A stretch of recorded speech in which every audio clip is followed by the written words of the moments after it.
আমার প্রিয় সাংবাদিক ভাই বন্ধুরা, আপনারা জানেন যে গতকাল এই রাজ্যে ভয়াবহ ফ্লাড সিচুয়েশনকে সামনে রেখে একটি সর্বদলীয় মিটিং ত্রিপুরা স্টেট গেস্ট হাউসে অনুষ্ঠিত হয়।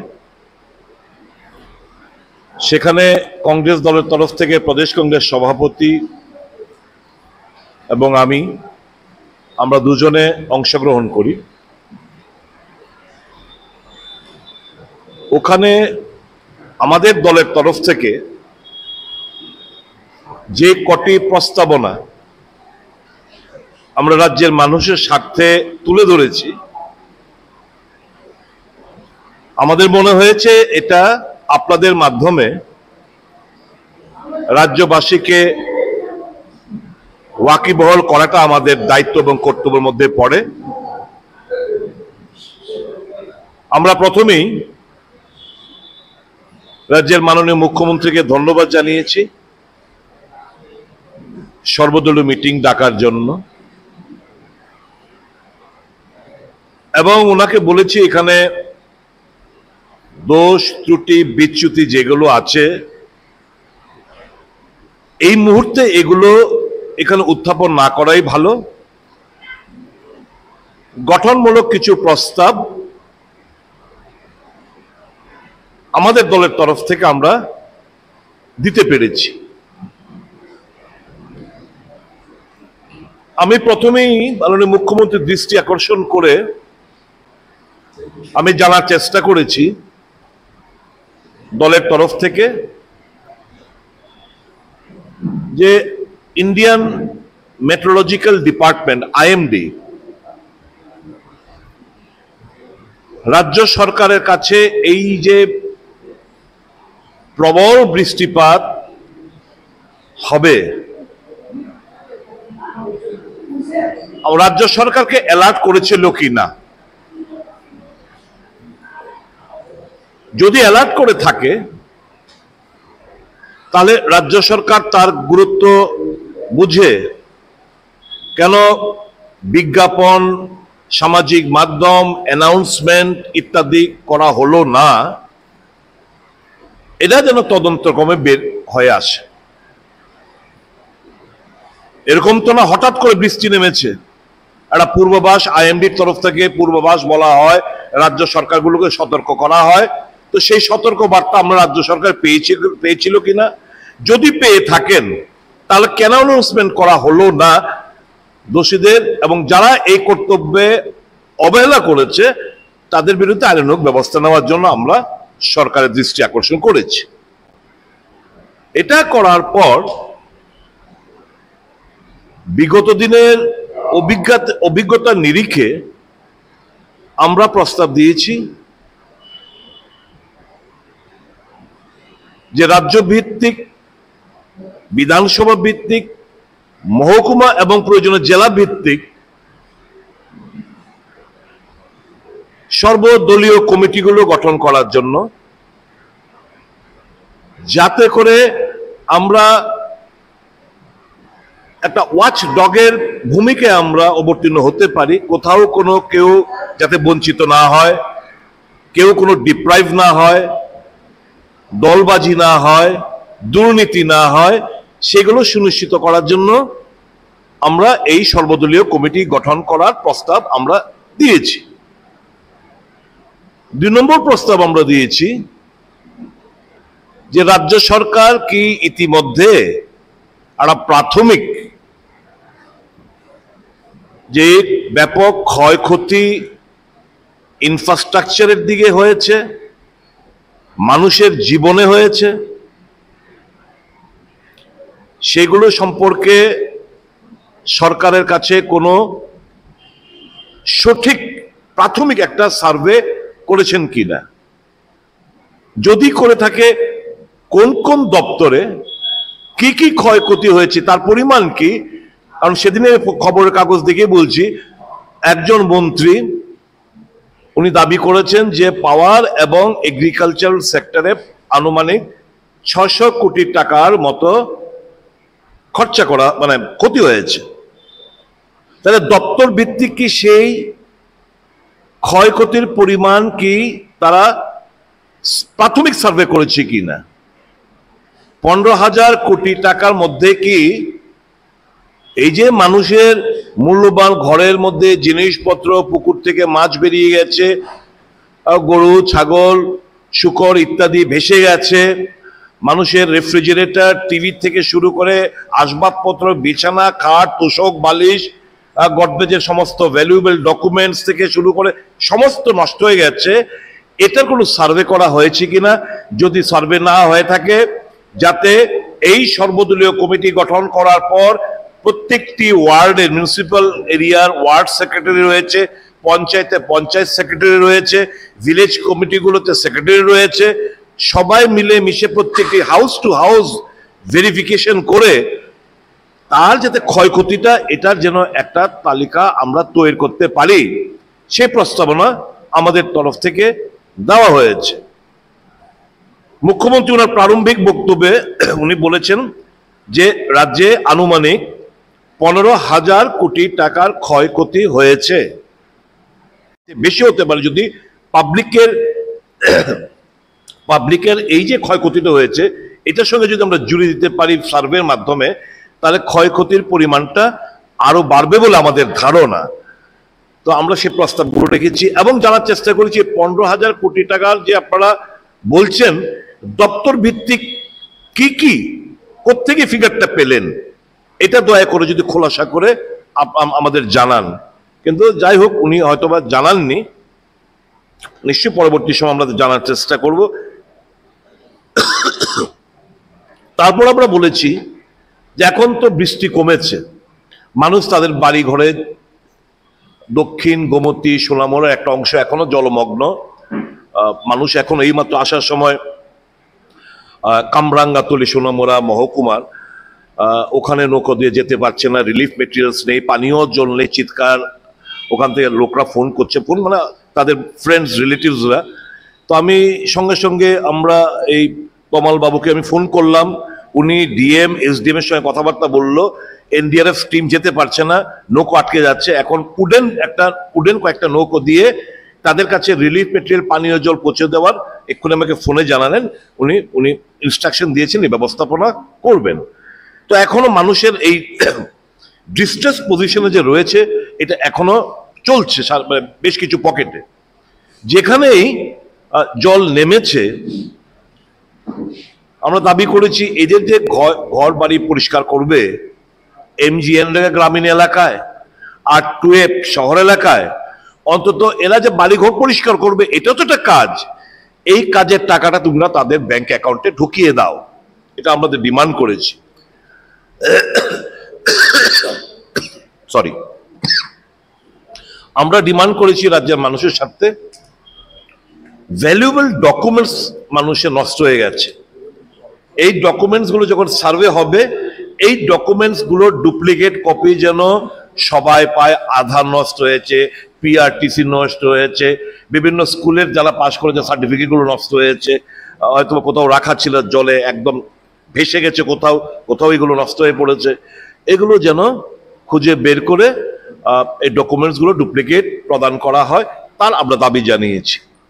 আমরা দাবি জানিয়েছি যে অনেক ছেলেরা ব্যাংক থেকে কিংবা ফিনান্সিয়াল ইনস্টিটিউশন থেকে লোন নিয়ে, কেউ গাড়ি কেউ অটো,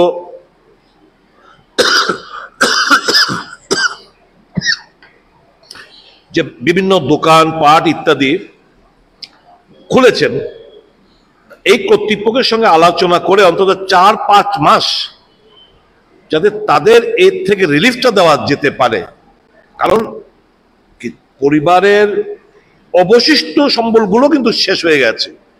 এখন এরা অটো চালিয়ে রিক্সা চালিয়ে দোকান করে দোকানের মালপত্র নষ্ট হয়েছে, এরা ব্যাংক ইনস্টলমেন্ট দেবে কিংবা ফিনান্সিয়াল ইনস্টিটিউশন ইনস্টলমেন্ট দেবে নাকি তাদের পরিবার পরিজনদের মুখে ভাত দেবে? তো আমরা এই দাবিটুকু আমরা করেছি যাতে তাদেরকে রিলিফ দেওয়া হয়। রাজ্য সরকারের কাছে আমরা দাবি জানিয়েছি, কৃষকরা তো দারুণভাবে ক্ষতিগ্রস্ত, আপনারা জানেন, যারা চাষি যারা কৃষক তারা রয়েছেন, তাদের হাতে আর বিলম্ব না করে কিভাবে, কারণ এখন বাজারে স্বাভাবিকভাবে আজকে না হোক 10-15 দিন বাদে কিংবা এখনই বাজারে শাক সবজির একটা মানে আগুন দাম, সাধারণ মানুষের নাগালের বাইরে। কালোবাজারিরা, যদিও সরকার থেকে ঘোষণা করা হয়েছে, তারপরেও কালোবাজারিরা যারা রয়েছেন তারা আজকে এখন এই আর্টিফিশিয়াল ক্রাইসিস দেখিয়ে তারা এই জিনিসগুলো মূল্য বাড়ানোর চেষ্টা করবে, এবং বাজারে গিয়ে বোঝা যায় পেঁয়াজের দাম, আলুর দাম ইত্যাদির দাম যে পরিমাণ বৃদ্ধি পাচ্ছে দিন দিন। সরকারকে আমরা করেছি যাতে করে বাজারটা নিয়ন্ত্রণ রাখতে পারে, এবং এগ্রিকালচারাল প্রডিউস যারা করেন তাদের কাছে কিভাবে অর্থনৈতিক সহায়তা আমরা দ্রুততার সঙ্গে পৌঁছে দিতে পারি সেগুলো। যারা শূকর, মুরগি, হাঁস, গরু, ছাগল প্রচুর সংখ্যক ভেসে গেছে, এই সমস্ত নির্ণয় করে তাদেরকে পর্যাপ্ত পরিমাণে যাতে আমরা ক্ষতিপূরণ আমরা দ্রুততার সঙ্গে পৌঁছে দিতে পারি সেটা সুনিশ্চিত করার আমরা দাবি জানিয়েছি। শহরাঞ্চলেও বিশেষ করে নদীর ধারে যারা বসবাস করেন, খুব গরিব অংশের মানুষ, তিলে তিলে টাকা অর্থ করি জমিয়ে হয়তোবা বাড়ির জন্য একটা কিছু মূল্যবান জিনিস কিনেছেন, হয়তো টিভি কিনেছেন, নষ্ট হয়ে পড়েছে, জলমগ্ন হয়ে পড়েছে, রেফ্রিজারেটর দোকান একটা খুলেছেন কোল্ড ড্রিঙ্কস রাখার জন্য, একটা রেফ্রিজারেটর জলমগ্ন হয়ে রেফ্রিজারেটর নষ্ট হয়ে পড়েছে। এই সমস্ত ক্ষতিপূরণগুলো যাতে দ্রুততার সঙ্গে আমরা দিতে পারি, আমরা সেগুলো সরকারের আমরা নিয়েছি। ফিশারি যারা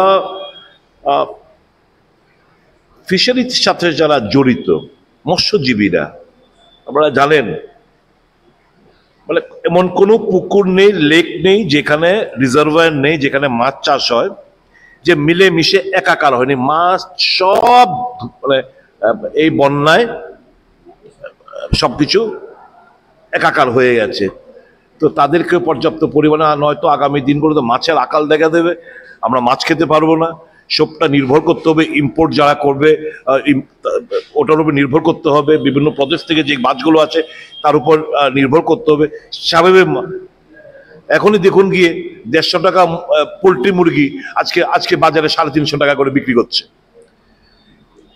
প্রত্যেকটি প্রয়োজনীয় আইটেমের নিত্য প্রয়োজনীয় মানুষ যে খায় এগুলো মূল্য বৃদ্ধি হয়ে যাচ্ছে।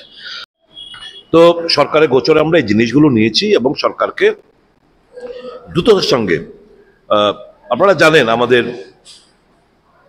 আজকে কংগ্রেস ভবনে বসে যেহেতু প্রেস মিট করছি, ওখানে আমরা গঠনমূলক আমরা সরকারকে, ওখানে কোনো আমাদের মতবিরোধ হয়নি, সবটা রাজ্যের মানুষের স্বার্থে আমরা ওখানে আমাদের প্রস্তাবগুলো আমরা রাখার চেষ্টা করেছি এবং বলেছি আর বিলম্ব না করে। আমি বহুবার বিধানসভার ভেতরে বাইরে এবং প্রত্যেকটি সেশনে, এই সেশনে আমি দিয়েছি, বলেছি যে ফ্ল্যাক্স ব্যবহার বন্ধ করুন।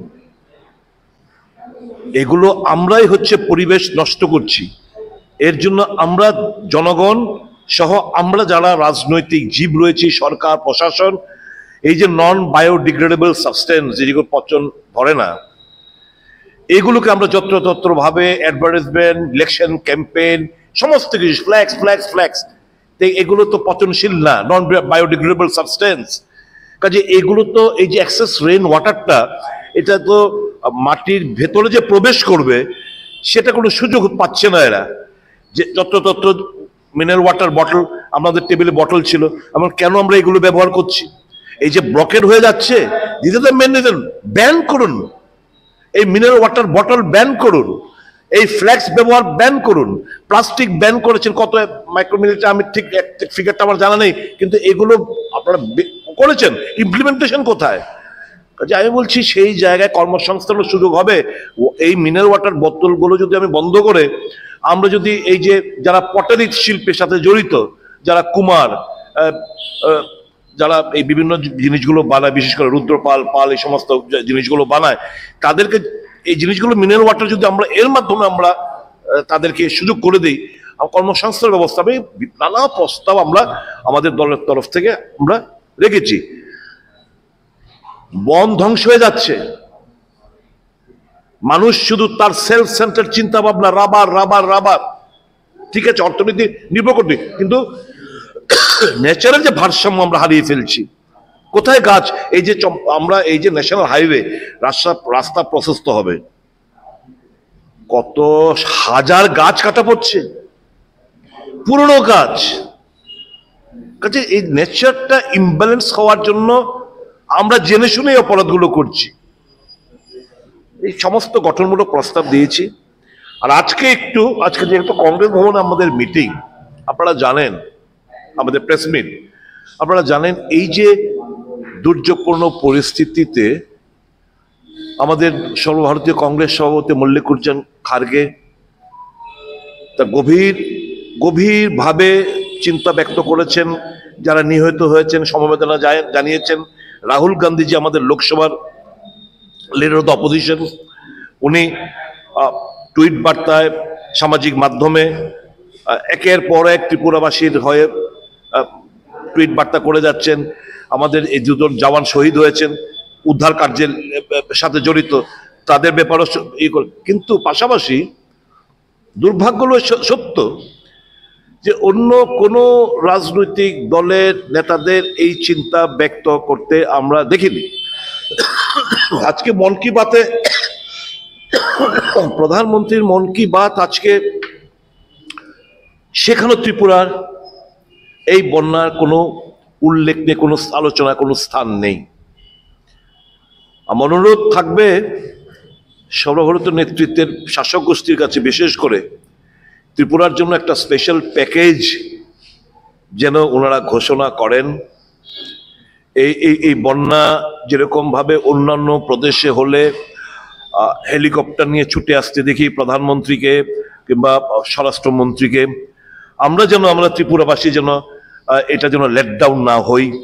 এখানে যেন ওনারা এসে হেলিকপ্টারের মাধ্যমে হোক একটু ঘুরে গেলেও আমরা আশ্বস্ত হব, যাতে করে ওনারা স্টক নিয়ে এই যে আমাদের যে রাজ্যের যে চাহিদা, এই যে সরকারিভাবে যে প্রাথমিক যে 15,000 কোটি, এই ফিগারটা কোত্থেকে গেল, এটা মস্ত বড়। যাই হোক, মুখ্যমন্ত্রী যে কিছু বলেছেন, আমরা এই 15,000 কোটি টাকার মধ্যেই আমরা বলছি যে এই ফিগারটা যেন এর থেকে বেশি টাকা যেন আমরা পাই রাজ্যবাসীর স্বার্থে, আমরা কেন্দ্রীয় সরকারের কাছে আমরা দাবি জানাচ্ছি। সর্বদলীয় টিম যাতে দিল্লি গিয়ে, আমাদের প্রস্তাবনা ছিল আমরা সর্বদলীয় টিম দিল্লির মধ্যে গিয়ে এই যে টাকা, এই টাকা তার সবাই একযোগে এক সুরে আমরা কথাবার্তা বলে, কেন্দ্রীয় স্বরাষ্ট্রমন্ত্রী হোক, ফিনান্স মিনিস্টার হোক, প্রধানমন্ত্রী হোক, আমরা সমস্ত দলগুলো আমরা গিয়ে কথাবার্তা বলে আমরা আমাদের রাজ্যের মানুষের স্বার্থে আমরা টাকা চাইবো, এই প্রস্তাবটা আমরা দিয়েছি। এখন আমরা অপেক্ষা করছি মাননীয় মুখ্যমন্ত্রী আমাদের এই প্রস্তাবনায় কি সাড়া দেয়, তা আমরা দেখব। আমরা কোনো রাজনীতি করতে চাই না এই সমস্ত ইস্যুগুলো নিয়ে। ত্রুটি বিচ্যুতি যেগুলো আছে এগুলো পরবর্তী সময় we have kept aside for the time being, পরবর্তী সমালোচনা আমরা নিশ্চয় করতে পারবো।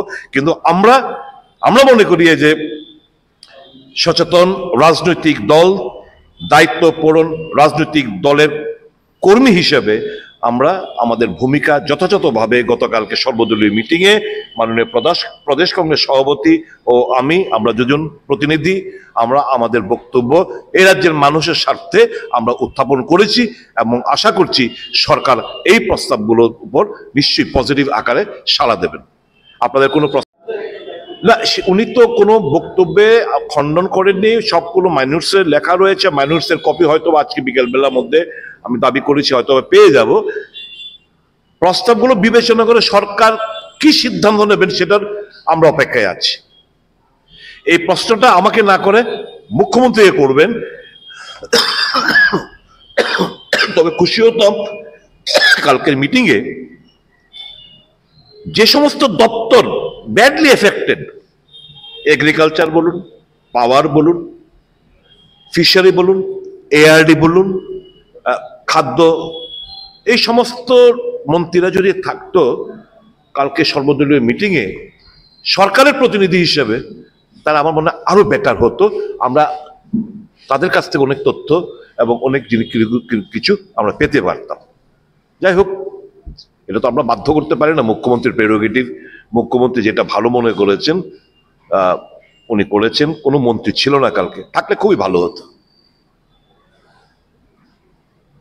হ্যাঁ,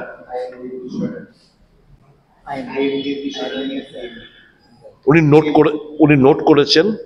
তা এখানে যে একটা গাফিলতি রয়েছে অকপটে উনি স্বীকার করেছেন।